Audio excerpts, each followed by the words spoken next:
aujourd'hui de présenter au Conseil deux rapports. Le premier rapport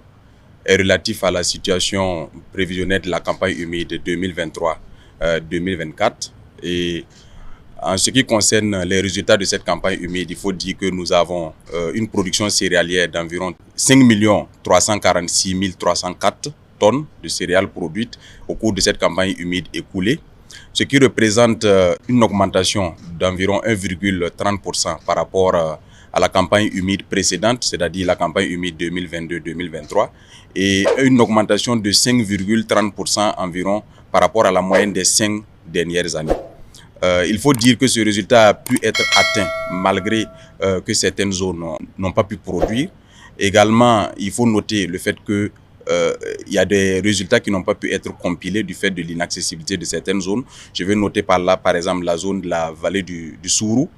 qui est une zone de forte production, mais dont les résultats n'ont pas pu être compilés. Ce qui voudrait dire que ce taux atteint pourrait être revu sensiblement à la hausse si l'ensemble de ces résultats étaient compilés et nous parvenaient. Il faut également dire que ce résultat est bien sûr la conséquence de l'ensemble des moyens qui ont été mis en œuvre par le gouvernement en termes de soutien à la production. Je vais parler notamment de l'accompagnement en termes de labour gratuit en faveur des producteurs, en termes de semences, en termes d'engrais et en termes d'appui technique. Toutefois, il faut noter que malgré cet accompagnement et compte tenu de la campagne pluvieuse assez capricieuse dans certaines localités, il y a 19 provinces qui sont déficitaires du point de vue de leur production. Il y a 7 provinces qui sont en équilibre et il y a 19 autres provinces qui sont en production excédentaire. Ce qui découle sur un déficit céréalier d'environ 81 000 tonnes. Et il faut alors concevoir un plan de réponse et de soutien aux personnes vulnérables qui va prendre en compte l'ensemble des mesures pour combler ce déficit et apporter de l'aide aux personnes qui sont dans le besoin à travers la mise en œuvre de ce plan. Le Conseil a donc autorisé que nous puissions déjà réfléchir sur l'élaboration de ce plan en vue d'apporter du soutien aux personnes vulnérables à travers l'accompagnement en termes de céréales, bien sûr à travers la SONAGES qui opère des ventes à prix social dans les différentes boutiques témoins. Le deuxième dossier qui a été présenté est en lien avec 1000 hectares environ de superficie abandonnée depuis quelques années, il faut le dire. Et pour faire l'historique, il faut rappeler que c'est en septembre dernier, lors de mon passage à Kourion, que les populations de la localité ont attiré l'attention sur un certain nombre de manquements qui leur ont privé d'accès à leur superficie d'exploitation, qui ont initialement été octroyés par ces mêmes populations au profit du projet fruitier qui a été mis en œuvre dans les années 1976,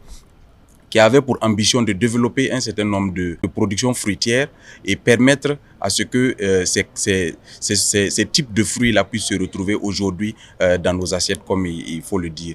Ce projet s'est ensuite muté au début des années 80 en projet Flex Faso, qui, à l'occasion du programme d'ajustement structurel, a été privatisé. Et suite à la privatisation, l'exploitation qui a été faite de ce projet n'a pas été bien assurée, ce qui a conduit à un passif assez lourd et qui a abouti finalement à un processus de liquidation de ce projet, des biens de ce projet bien sûr, dans les années 2007. Et cette liquidation a consacré en fait l'attribution de ces superficies à des acquéreurs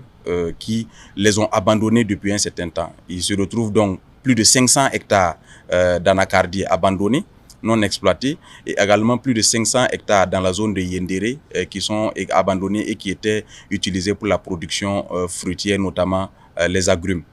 Le Conseil a donc autorisé que des dispositions soient prises immédiatement pour mettre en exploitation ces superficies qui, je le rappelle, portent sur près de 1000 hectares et en collaboration bien sûr avec les populations locales pour remettre ces populations au travail en les organisant sous forme de coopératives. Et il faut dire que cela va constituer une bouffée d'oxygène pour les populations de la localité